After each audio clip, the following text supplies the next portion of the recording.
en partenariat avec MGEN, Mutuelle Santé Prévoyance.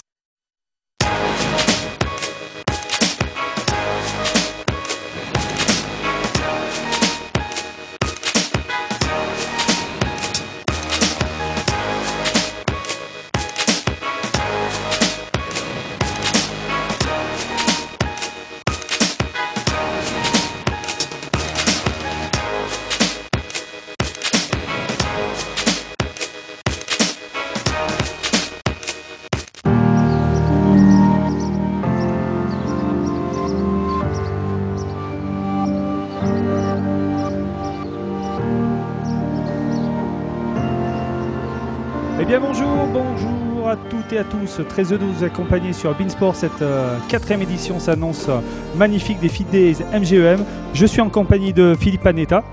Bonjour Jacques. Une première étape qui va se dérouler au pied du Mont Lozère sur la commune de Port-Charès que nous retrouvons, ainsi que son château du XVIe siècle. Première étape des Feed Days, je suis vraiment ravie de faire à nouveau pour la deuxième année les Feed Days MGEN. En plus, je suis marraine cette année, donc c'est un réel plaisir pour moi. On débute au Mont Lozère avec un distance olympique sans drafting, donc ça va nous mettre d'aplomb et on va rentrer direct dans le vif du sujet. Ce qui est bien dans les Feed Days, c'est que justement c'est sur 6 jours, donc on a le temps de prévoir des petites stratégies et de gestion d'efforts aussi, ça c'est ce qui est vraiment très important.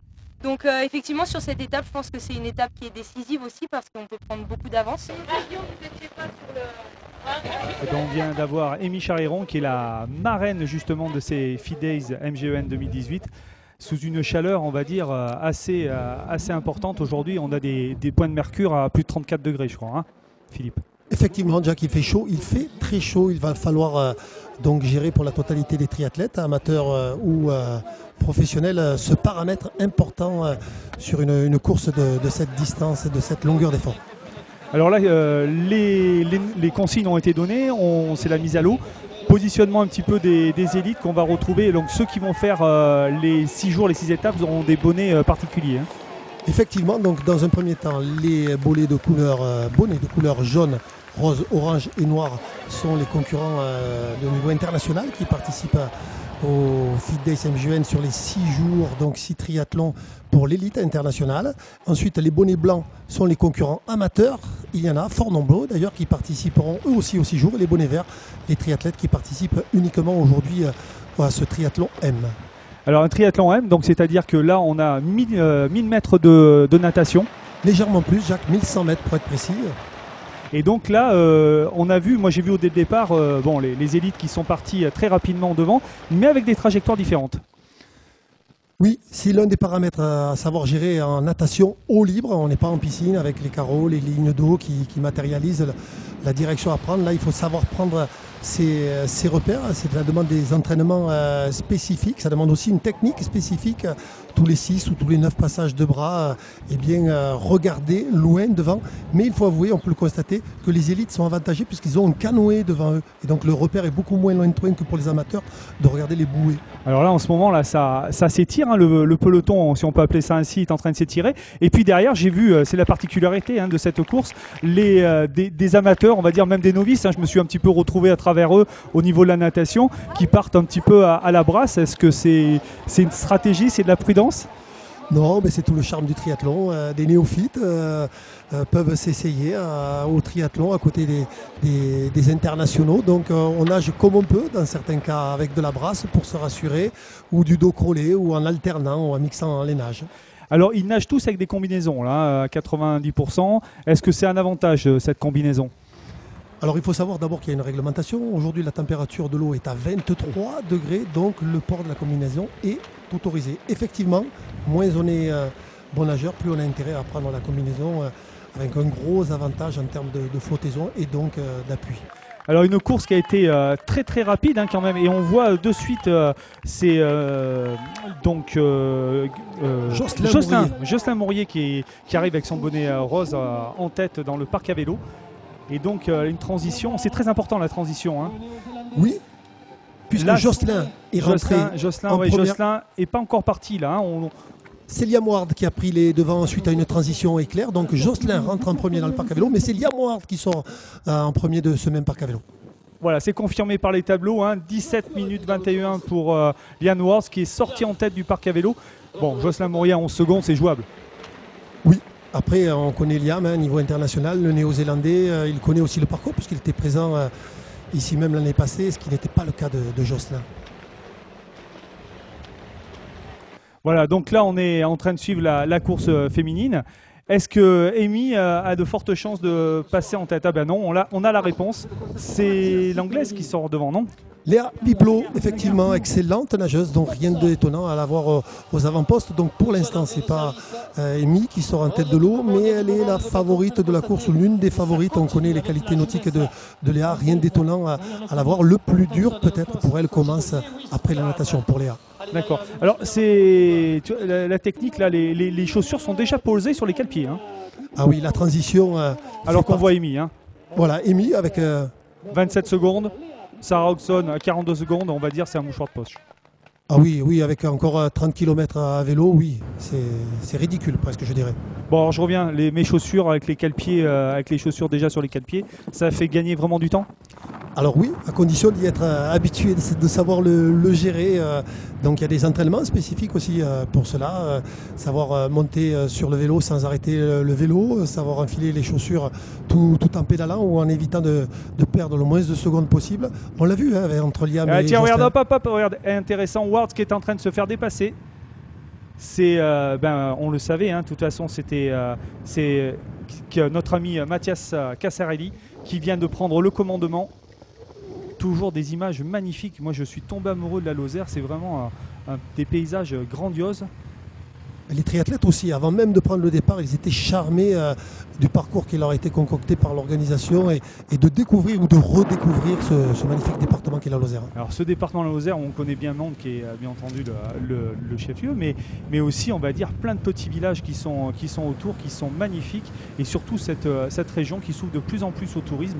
On connaissait la gastronomie, je ne vous parlerai pas de la Ligou, mais aujourd'hui il y a quand même beaucoup de choses aussi à découvrir dans cette région et nous on en est les premiers témoins. Oui, c'est unanime pour la totalité des triathlètes que de s'adonner aux joies du triple effort dans un tel cadre, c'est appréciable. Donc comme on peut le constater actuellement avec les élites, à l'image... Là ça peine. Ah là, ça pioche force à monter. Il faut dire qu'il y avait une grosse côte dès le départ. Là, il est presque en bec de sel, là, notre ami anglais. Là c'est Lucien Côte que nous avons en dossard 22. Lucien Côte qui est en train de revenir. Oui, alors on n'a pas tout à fait encore les intermédiaires, ça va arriver d'ici quelques minutes je pense. Mais Lucien Côte est en train de revenir et on sait que Mathias Casarelli est en train de creuser. Alors que chez les filles, oui, on retrouve Julie Nivois qui pour l'instant est la leader féminine du team NGE Elite. Elle passe, elle vient de passer en première position, à moins qu'Amy soit encore devant. On a les motos là qui vont pas tarder à se positionner devant. Alors pour l'instant, Julie, je pense, n'est pas encore revenue. Si elle arrive à revenir, c'est Amy Charéron qui mène le bal. Donc la marraine de l'épreuve, deuxième du Fit Days MGN 2017. Bonne fréquence de pédalage, bien posée sur sa machine. Vélo. Ah là là, ça craque. Et oui, tu avais raison. Elle est en train de... Oh là là, elle souffre là. Elle souffre dans cette montée là, l'anglaise là. On sent que c'est dur. Qu'est-ce qu'il faut qu'elle fasse? Manque d'hydratation, Voilà, il faut qu'elle sache gérer l'effort. Les Anglais, j'ai eu le plaisir de discuter avant le départ. Ils craignaient la bosse. À vélo. Ils n'ont pas l'occasion de s'entraîner souvent dans ces conditions. Elle est scotchée. Alors que là, c'est la Suissesse qui est en train de revenir, si je me trompe. C'est Estelle Pierrard. Estelle Pierrard, effectivement, la recrue de choc. Il est pratiquement de dernière minute d'Alexia Bailey pour terminer de composer cette équipe de 5 unités. Alors qu'on est revenu chez les garçons, tête de course, non, c'est moins que ce soit Tommy. C'est Tommy Desgans qui assure, qui est troisième là. Il a l'air de souffrir. Là. On voit qu'il fait chaud, les visages sont marqués. Belle position sur le vélo, non? Là, en bec de sel, donc il doit tout donner. De toute manière, on connaît Tommy. On sait qu'avec l'eau, avec lui, il fait pas semblant. Voilà, on le constate, un bec de sel flagrant à l'image, révélateur d'une haute puissance donnée sur les pédales. Alors pour les puristes, là, sur les fréquences de pédalage, ils sont à peu près à quelle vitesse? Alors ça va dépendre, bien sûr. Donc il est recommandé de réaliser du 90 tours de minute en moyenne. Maintenant, lorsque vous êtes En bosse, c'est difficile et en descente, c'est beaucoup plus facile. Donc après, ça dépend aussi du profil du coureur. Hein. Mattia Seccarelli qui rentre à l'instant dans le parc à vélo. Transition qui va se faire là pour la course à pied. Les chaussures sont prêtes, on enlève le casque et on repart. Alors je suis étonné, ils n'ont pas de gourde, ils ne se ravitaillent pas directement à côté du vélo, ils vont se ravitailler peut-être un peu plus loin. Ben, tout est prévu par l'organisation. Donc normalement au départ là, de la course à pied, ils ont un ravitaillement. Et ensuite sur la course, ils en ont un autre et ils ont tout intérêt à boire et aussi à s'arroser. Il faut s'arroser, ne pas oublier de s'arroser, c'est primordial. Alors qu'on a vu passer Lian Wards qui lâche pas l'affaire. Lian Wards est qu'à 1,57, Tommy Desgans à 2,14 et Lucien Cotte à 3,36 qui remonte. C'était vraiment une superbe course à laquelle on assiste actuellement. Et bon, actuellement au général, Mattia Seccarelli est en tête.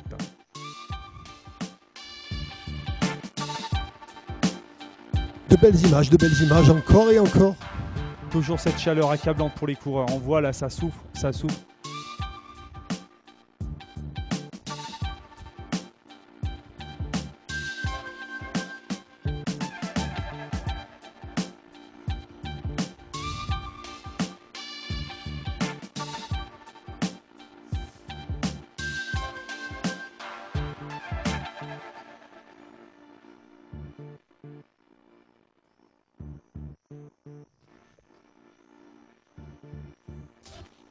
On peut féliciter nos cadreurs qui font un boulot exceptionnel là, sur ces routes de Lozère, qui nous mettent vraiment ce terrain de jeu vraiment à l'honneur.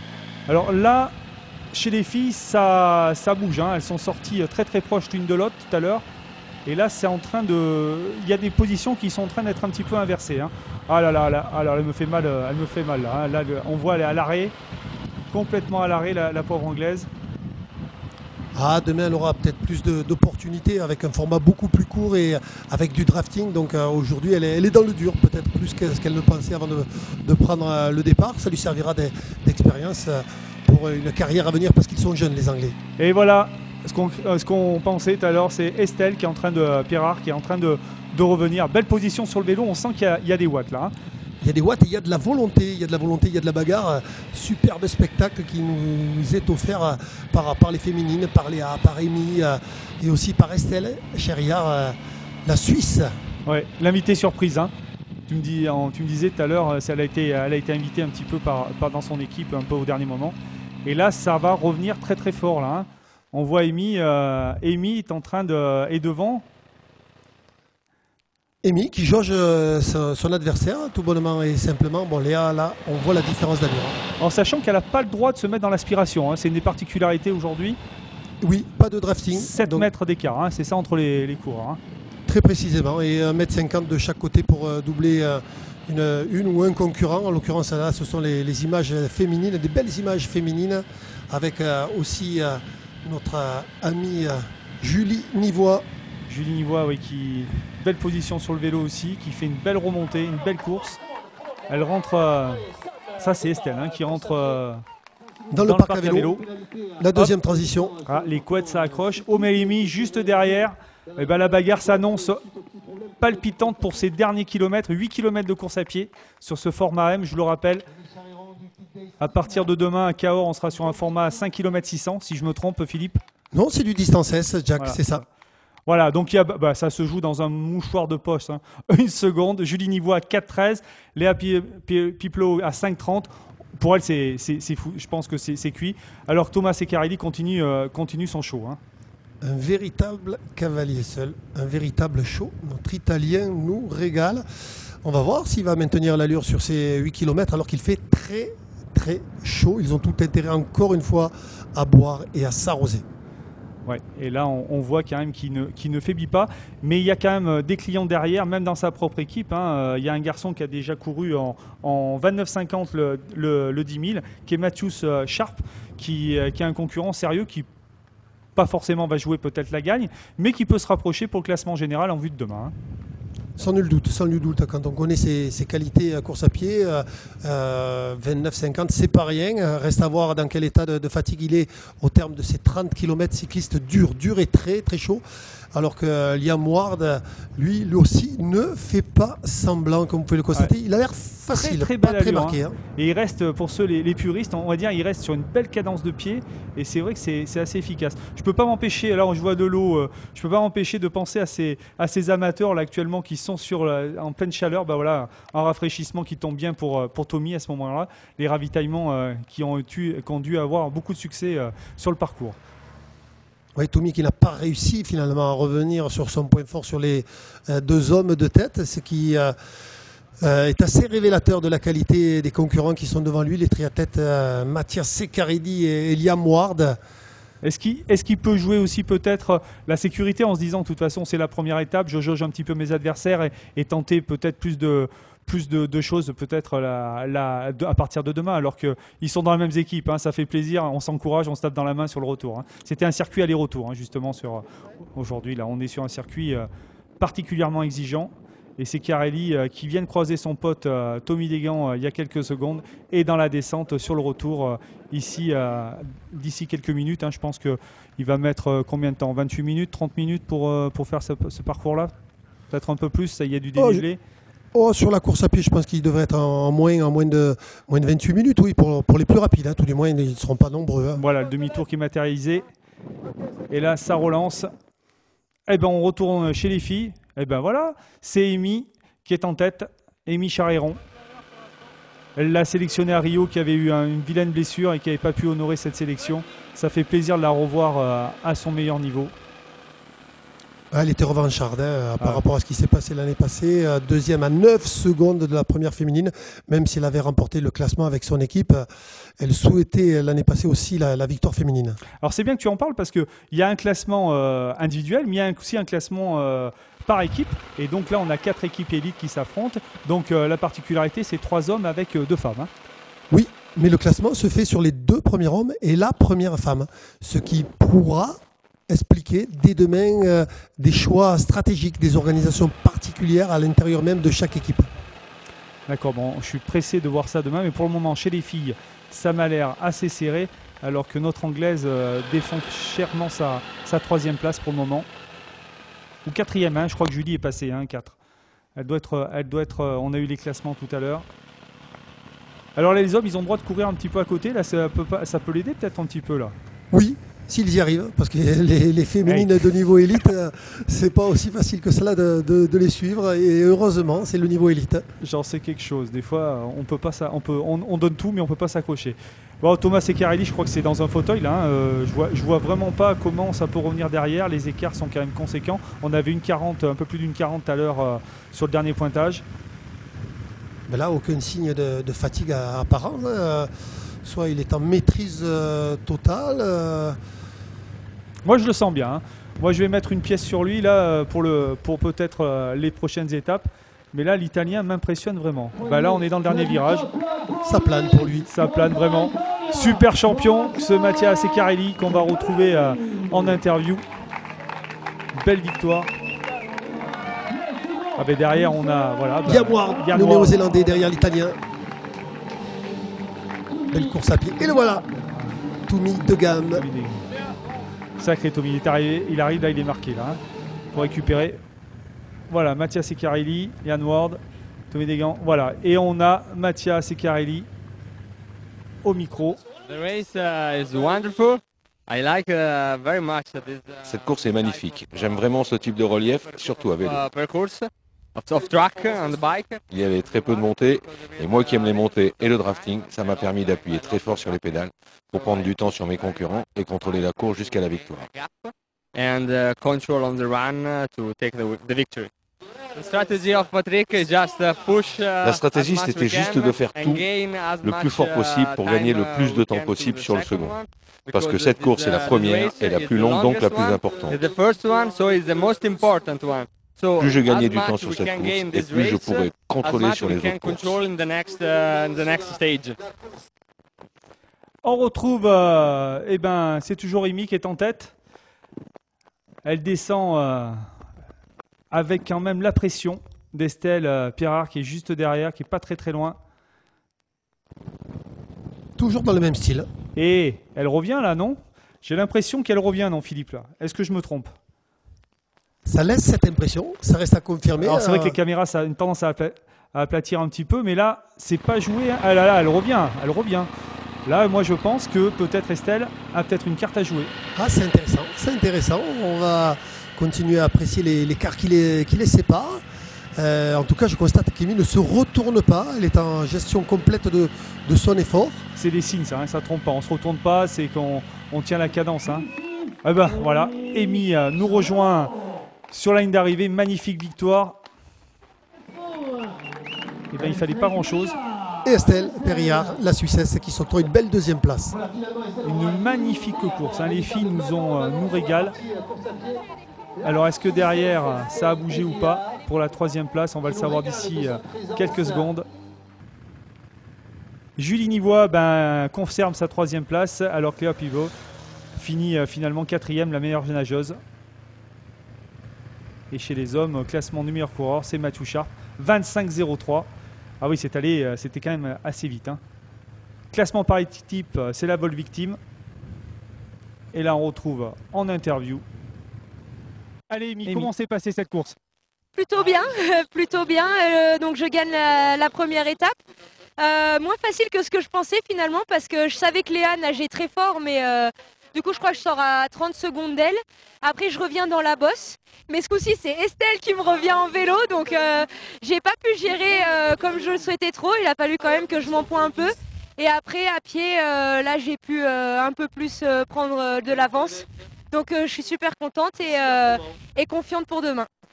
Alors confiante pour demain, on sera sur un format S qui te correspond peut-être un petit peu mieux? Ah non, ça va, j'arrive à gérer les deux distances encore. C'est avec drafting, donc là ça va peut-être un petit peu plus stratégique. Donc c'est ça qui est cool avec le FIT, c'est qu'il se passe toujours quelque chose et chaque jour est un nouveau jour qui peut tout bouleverser. Mais du coup on va débriefer avec l'équipe, je ne sais pas ce qu'on fait au niveau équipe, mais je pense qu'on est bien placé. Et voilà, comme ça on pourra attaquer demain. Eh ben, on avait aussi ce matin un format XS pour les cadets, un format un petit peu plus court, mais ils vont faire partie des Fit Days sur les 6 jours. Là, c'était aujourd'hui exceptionnel vu qu'il y avait un format. On a Charlotte qui va courir ce matin le format XS. Donc, pour quelle raison? Parce que le M est trop grand pour les cadets en ce format et que du coup, comme il n'y a pas de S, on passe sur un. Donc le format XS, c'est à peu près 260 mètres de natation, c'est ça? Oui, 260 mètres de natation, 7 km de vélo et 2 km et demi à pied. Voilà, une natation qui était donc de combien de kilomètres là? On avait 260 mètres je crois, hein, si je m'abuse Philippe. Non, il n'y a pas de souci, c'est ça, 260 mètres sur ce format XS. Donc avec les cadets qui demain participeront au format S comme les adultes, et afin d'intégrer la totalité des concurrents amateurs et professionnels qui participent à 6 triathlons en 6 jours. Demain donc à Cahors, on retrouvera ces cadets. Alors une belle génération, là, c'est une particularité aussi de ces Fit Days. On a des jeunes et des très jeunes qui ont fait du triathlon toute la journée là. Hein. Ah oui, le programme était complet aujourd'hui. Il y avait des animathlons, il y avait des courses pour les très jeunes, d'ailleurs avec des sélections. Bref, toute la famille du triathlon était bel et bien réunie sur cette ouverture du Fit Days MGN au Mont-Lozère. Des superbes images là qu'on a tournées ce matin avec cette jeune génération, avec Pierre-Henri Maton là, qui s'est imposé, ce cadet là, qui promet, on va dire, de belles choses. Hein. Oui, il y a du monde, il y a du beau monde du côté du club de Toulouse, puisque c'est son club. Donc ils sont bien entraînés, ils sont bien encadrés. De toute manière, actuellement au niveau des clubs et de la fédération, il y a un gros travail qui est fait sur les jeunes. Donc rien d'étonnant à avoir de la qualité dès le plus jeune âge. C'est ce que je ressens un petit peu aussi vu de l'extérieur. On voit que la Fédé aujourd'hui, et puis grâce au Fit Days MGEM, met le triathlon un petit peu à la portée de tous et permet de faire découvrir ce sport qui est vraiment complet et qui est parfait pour l'épanouissement à tout niveau. Hein. C'est reconnu, le triathlon est le sport de prédilection pour la santé, puisque chacune des composantes du triathlon, la natation, le vélo, la course à pied, permettent d'être en bonne santé. Et bien voilà, je crois qu'il a tout compris, notre Pierre-Henri Maton. il s'impose assez facilement. Il a fait une très très belle course. Et j'ai vu surtout alors un petit jeune qu'on retrouvera peut-être sur les prochaines étapes, mais vraiment un petit jeune qui a fait un classement scratch assez fantastique. Et je pense que lui, c'est la relève assurée parce qu'il avait vraiment, on va dire, la rage de passer la ligne d'arrivée. Il a fait un sprint devant les adultes, c'était assez fantastique. Pierre Maton donc s'impose. Charlotte Guin qui a fait une super natation, elle a terminé 2e au scratch à la natation. Et ben on se retrouve à partir de demain sur les Fit Days MGEM. On sera à Cahors. Et puis Philippe, eh ben écoute, on a passé un super moment. Moi, je demande qu'à revivre des moments comme ça. J'en ai encore des frissons. À demain.